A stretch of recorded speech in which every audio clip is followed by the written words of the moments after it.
Okay, we are live. We are live in the Philippines. Now, this is the fourth time I have tried to do a live stream this morning. It's the sixth time Daisy and I have had an internet blackout here since 6:30 this morning. So I guess we should start by talking about internet service in the Philippines. Because what you get across the board is, at best, low quality internet service in the Philippines. Not only do you get low quality internet service, but it's sporadic. But it's not as sporadic as electrical blackouts in the Philippines. So this could go under the heading of fun facts about living in the Philippines. And now I am once again doing a live stream. This is the fourth time I have tried to do one today because the internet service in the Philippines is horrid at best. Okay, the only way I could describe internet service in the Philippines is what you sign up for is not what you get. So, you forced me, Globe, who I use, you forced me to follow up with a factual statement that our internet service here is just terrible. And that falls right in line with the electrical grid in the Philippines.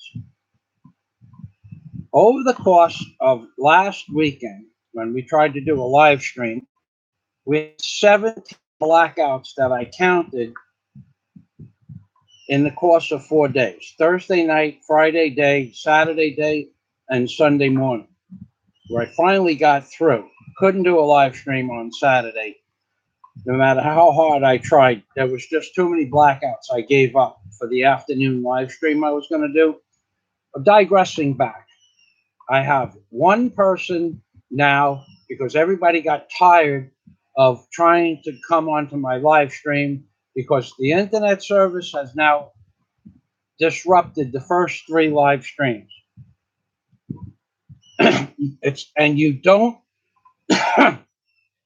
One fun fact about the Philippines is that when your internet service is out for 2 or 3 days, a few months ago it was out for 8 days, and if you wanted a refund, you had to call up Globe and wait about 45 minutes in the language that Daisy speaks for them to compensate me for the 8 days we had no internet.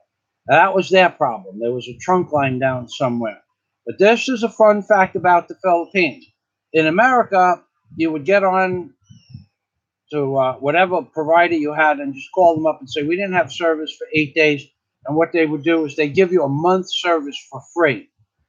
Here in the Philippines, and that would take about 10 minutes online.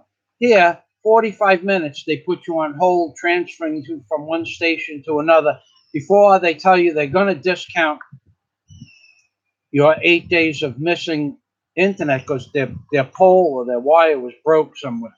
And then after you look at the bill for the following month, they forgot to give you the discount. You got to get back online. You got to get back online and spend another 45 minutes with the supervisor because now you tell them you want a supervisor. Here's another famous thing in the Philippines. You specifically state, I've been online twice about this issue. I need to have it addressed by a supervisor. And the supervisor, they will tell you, sir, you have to give us your name, your location, your address, and your security code before they talk to you about going to a supervisor. There's no bypassing this bottom of the totem pole help at Globe. Okay, so another fun fact, two fun facts about the Philippines back to back is the internet here, even though if you have a hardwire, which I do, it's terrible. If you have a 2 gig Wi-Fi, you're lucky if you get internet service 50% of the time. On Friday night, you get nothing. All day Saturday, you get nothing with a 2 gigabyte Wi-Fi connection or 2 megabyte Wi-Fi connection. On Sunday, you get nothing on a 2 gig Wi-Fi connection. And the reason for that is every Filipino that's looking for a foreigner is online talking to a foreigner and every foreigner looking for a Filipina is online taking up all the bandwidth.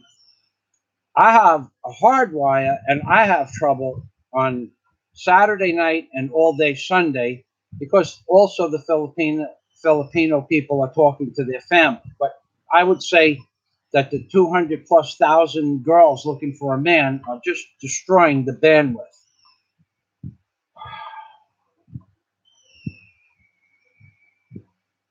Yeah, well, Danny said if you can complain too much, and that brings me, if I complain too much, they'll throttle my internet service even more. I personally have an opinion about why my internet is being throttled today. Number one, I was speaking in a loud voice before, and I said the word garbage and internet provider in the same sentence with the name of the internet provider. And I think that's because of the artificial intelligence that understands what we are saying and our facial expressions, intonation, the tonal vibrations of our voice, and other factors artificial intelligence has no problem understanding and addressing. I did make a pretty bold statement about Donald Trump earlier on Facebook. And since that statement was made, I have had garbage for internet service. Okay. And the statement was Donald Trump was praising the F 35 $403 billion contract with whoever is building the F 35, praising it as an almost or a relatively invisible aircraft and the perfect aircraft for the future because Donald Trump is just going to spend as much military budget as he can. Now, I don't like to talk about politics on my channel, far be it from me to be sarcastic,